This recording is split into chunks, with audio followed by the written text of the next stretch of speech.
just across the park in Parliament Square. Absolutely, do what you like. And you would say, do you know what would happen then? You wouldn't bat an eyelid. No. You wouldn't take any notice of it, and that's why they did what they're doing, because this government has not addressed apparently 30 of the targets that the government set last year to address climate change. We've only met 2 of them. But Phil, so these people are saying, look, Phil, you need to address this. Phil, Phil, all of your points are valid. They have every right to demonstrate. Indeed, that's why a lot of people lost their lives for the freedom. You do not do it at those moments where you remember those who lost their lives, Phil. That's my point. Well, I've got to say, Nick, I take your point, but I don't necessarily agree with it. I think you've over-egged and really stirred up some animosity towards Extinction Rebellion. All right. I'm grateful to you, Phil. Thank you. I respect your position. I don't agree with you on this one, but I'm grateful for your input. That conversation will continue. Also, coming up after the news, as a campaign is launched for people who have loved ones in care homes so they can at least have a visit prior to Christmas. We'll go back to Leandra Ashton. Do you remember? She was front page news last week after her mother was arrested and her grandmother was taken back to her care home. My nan, my 97-year-old nan here, who we have taken from the care home because we haven't seen her for 9 months, is now being taken back by force to her care home. My mother has been arrested. We'll hear more from her on this campaign as well, of course, after the 9:45 LBC News headline. Simon Conway. The UK's economy bounced back from recession between July and September, growing by 15.5%. A nurse accused of murdering 8 babies and the attempted murder of 10 others will appear in court this morning. And Boris Johnson's Director of Communications has resigned following an apparent power struggle in Downing Street. The weather, most parts dry with sunny spells, but some patchy rain in the west, a high of 13 degrees. LBC Travel, I'm Joanne Webb. In Northamptonshire, there are long delays on the M1 southbound to junction 15 at the A45, and that's following an accident and an oil spillage as well. On the Essex stretch of the M25, anti-clockwise, very busy at junction 30 at the A13, and that was following an accident. The A3 remains closed southbound in Surrey to Esher Common following an accident, and in London in Feltham, the High Street remains closed both ways. Also in London, there are severe delays on the North Circular Road eastbound to Neasden at the Iron Bridge. Those emergency repair works are still taking place. Only one lane is open, and delays of about half an hour all the way back to Hanger Lane. Coming up at 10 on LBC, James O'Brien. If the bulk of the British media hadn't so slavishly backed Brexit and Boris Johnson, would it be responding responsibly to the rocketing death toll? James O'Brien on LBC. At Morrison's, selected chocolate pouches are now £2.50 each. Choose from Heroes, Celebrations, Cadbury's Dairy Milk, and many more. Morrison's, making Christmas special. Majority of stores and online, subject to availability, 350 grams to 450 grams. Offer ends 24th of November 2020. The moment you realise that cold radiator isn't warming up, and you'll be working from home in your coat and gloves. The moment you realise you've British Gas Home Care boiler cover from just 46p a day, you're covered for both parts and labour, and of course, we'll follow social distancing guidelines. Buy selected home care products online by the 25th of November and get 1 month free. British Gas, here to solve. Search British Gas Home Care. Conditions apply. Prices may vary by postcode. Hi, I'm Toff, and that's the sound of Deli Kitchen's Italian-inspired sliced focaccia after it's been pan-toasted with parma ham, rockets, tomato, and cheese. Melty. And this is the sound of me enjoying Deli Kitchen's amazingly soft Greek-style flatbread, stuffed with roasted veg, tzatziki, and halloumi. Posh or not, Deli Kitchen's flatbreads take meal times to the next level. Pick up Deli Kitchen at your favourite supermarket. Did someone say shortbread? Christmas or butter? Shortbread that sings to you? Now we're getting clever. Melt in your mouth shortbread in a festive house-shaped musical tin. Just £5. This is not just a biscuit tin. This is an M&S musical house biscuit tin. Selected stores only, T&C supply. Ah, the great British roast. When mobiles are set aside, the TV goes off, the family comes together, and everything stops. For the perfect roast, only Bisto Best Gravy will do. Made with real meat juices for that authentic, rich roasted flavour. Hey, Rhea.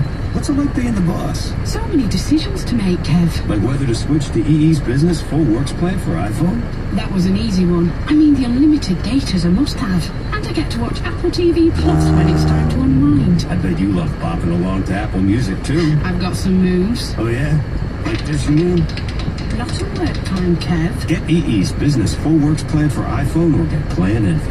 T's and C's apply. Check coverage at e.co.uk/coverage. Experience may vary by location. The big Co-op price cut is here. We're lowering prices on hundreds of products across our stores. From Co-op 145 gram tuna chunks in brine, down from £1.10 to 85p. To Co-op 500 gram fusilli pasta twists, down from 66p to 58p. And Co-op 500 gram tomato and garlic pasta sauce, down from 85p to 70p. Look out for the big Co-op price cut in your local store now. Co-op is what we do. Selected products subject to availability. The price of PPE is rising, with protective masks and gloves now subject to 20% VAT.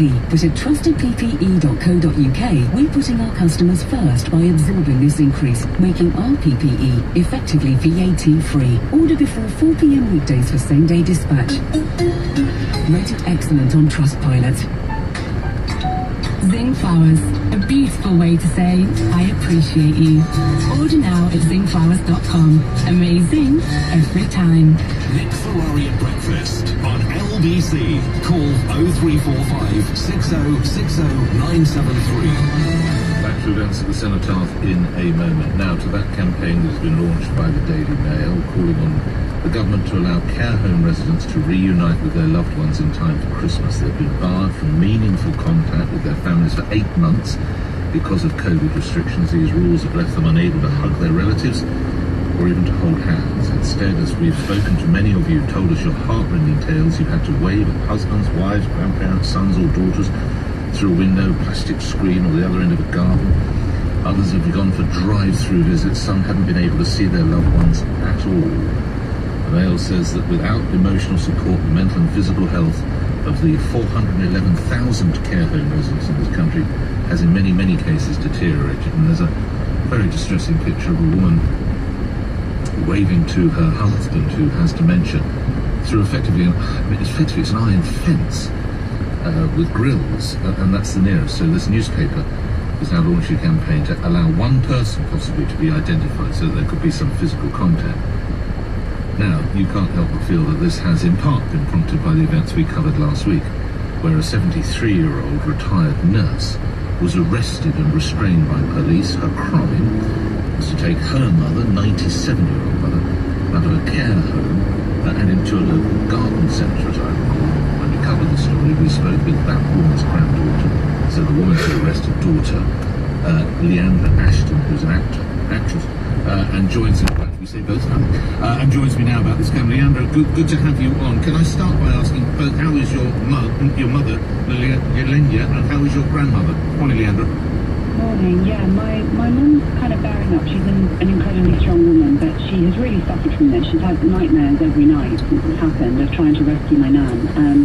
And my nan is now in isolation because obviously we took her out and now she's gone back in. So we're really concerned about her well-being, having dementia and being isolated even further. Really worried about her deterioration. And relations between your family and the care home were not good because your mother was seeking to have care of your grandmother, because I remind everyone she's a retired nurse, and that presumably is still a fairly fractured situation, is it, Leandra? Yeah, it's not great. I mean, my mum had stopped paying the care home fees a few months ago as a protest to try and get my nan home, or to try and visit her at least. We now have a new social worker who's working really hard to try and move things along, but she's been given a total hospital pass because she's got a family, we're at our wit's end here, having tried to go to all the official channels many times and getting nowhere. This campaign talks about the importance of having some kind of physical contact with folk who are in care homes. You've been right at the front line of this, Leandra. What would you say to it?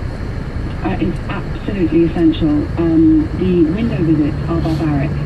That is the word, barbaric. They're barbaric for the residents and they're barbaric for the relatives. And I'm just delighted that what seems to be happening in the press is there's more questioning of these guidelines and more questioning of where are these guidelines coming from? Where in Whitehall are these ridiculous ideas of protecting investing and saving coming from? And I think it does eventually lead back to SAGE, the committee at the heart of all this, which majority of it, I believe, is unelected, that are making decisions on our behalf as a nation, and it needs seriously looking into.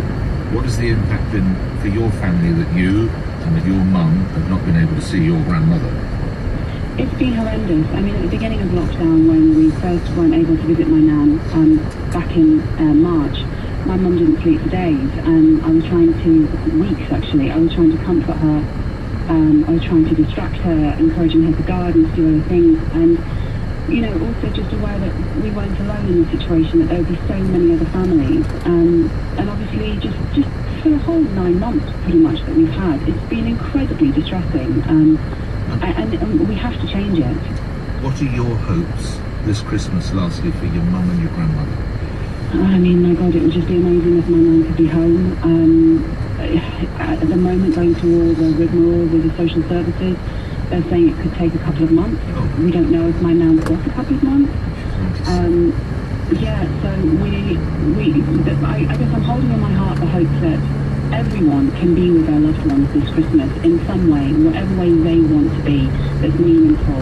And I really hope that my nan will be home. Will you give my best to your mother and to your grandmother? Leandra, thank you very much for coming on the show again. Leandra Ashton, actress and daughter of the woman who was arrested, a retired nurse. I mean, it seems a no-brainer to me, doesn't it? A retired nurse in her 70s asking to look after her mum, who's 97.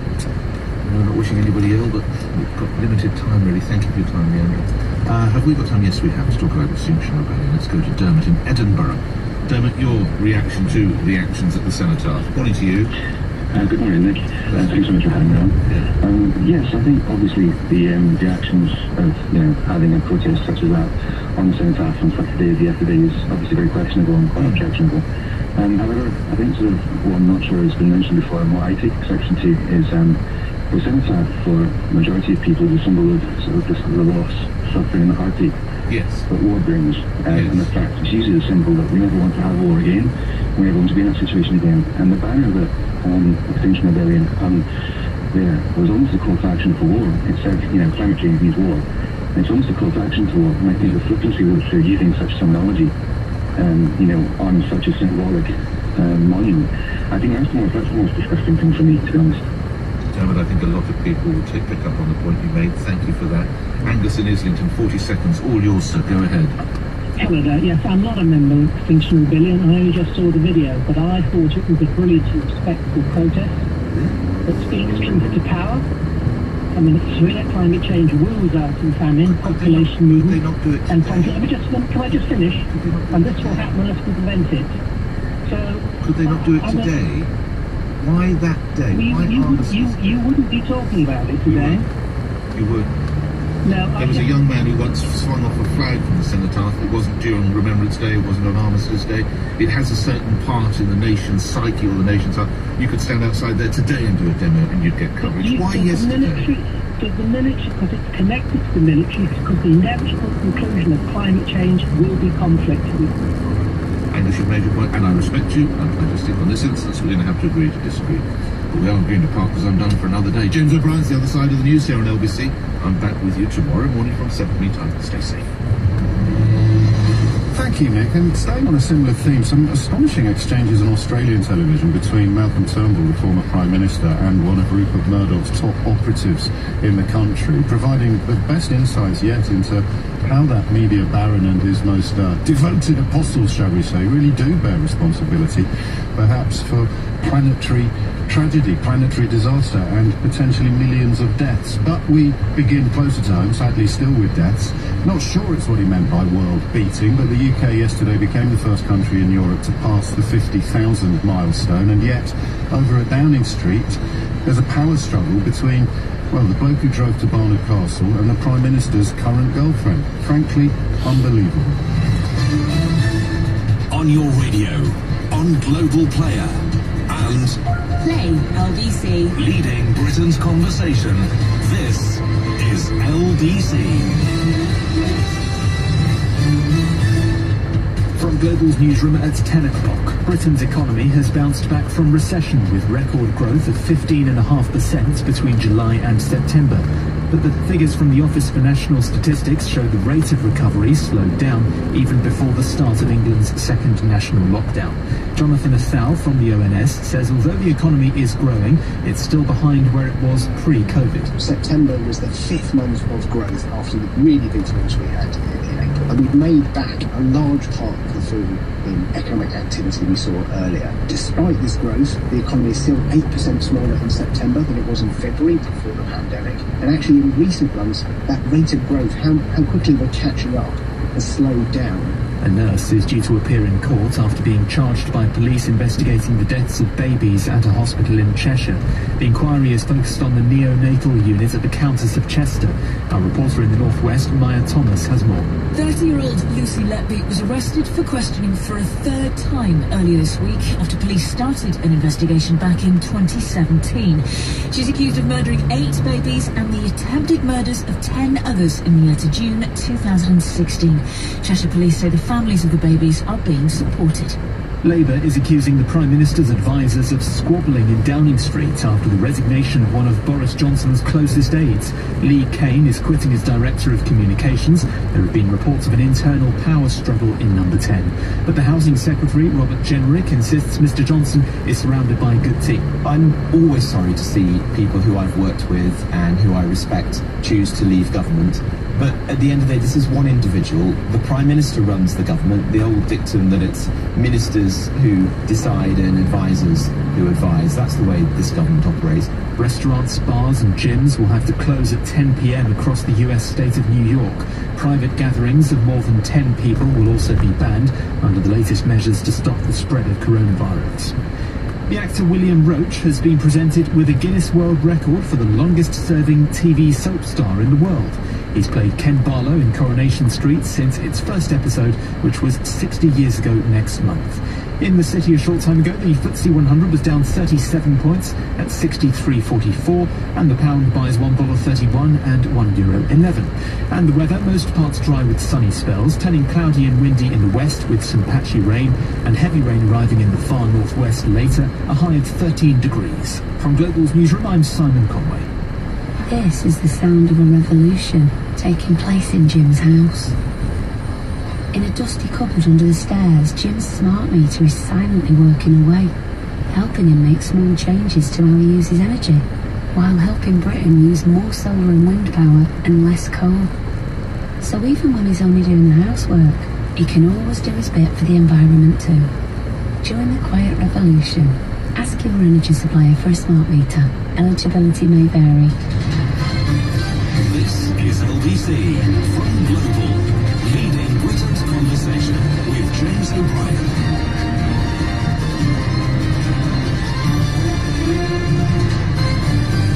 Good morning, it's 3 minutes after 10 and you are listening to James O'Brien on LBC. I presume that you are rather less interested than should we call them the Twitterati, in the shenanigans at Downing Street. You're interested only really in getting jobs done rather than internecine warfare between people whose circular firing squad has been inevitable now for 4 years. And at least if you listen to this programme, you'll be unsurprised to see them fighting like cats in a sack, because of course back in 2016 we saw significant swathes of the country unhitched from accountability, scrutiny and basic honesty, and the inevitable collapse of whatever is built upon such flimsy foundations has been explained to you by me on countless occasions. Even I'm bored of the analysis now. What happens next I do not know, but if you are interested in understanding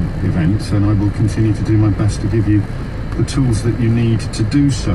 And I don't think the conflict between the Prime Minister's current partner and the Svengali who drove to Barnard Castle on his wife's birthday and then told you he was just testing his eyesight, and the fella that used to work for Vote Leave after working as a chicken at the Daily Mirror to follow David Cameron around, all of these ludicrous battles.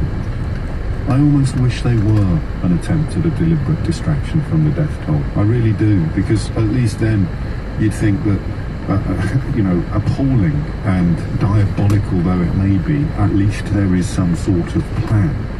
Do you remember when we talked about this with Theresa May? We'd look at the ebb and flow of enthusiasm for whatever deal Theresa May was trying to get through Parliament, and we'd think, this is just such an obvious dog's dinner. I mean, she can't tell the truth about this being an exercise in damage limitation, because she leads a party still dedicated to pretending that it's all going to be a good idea.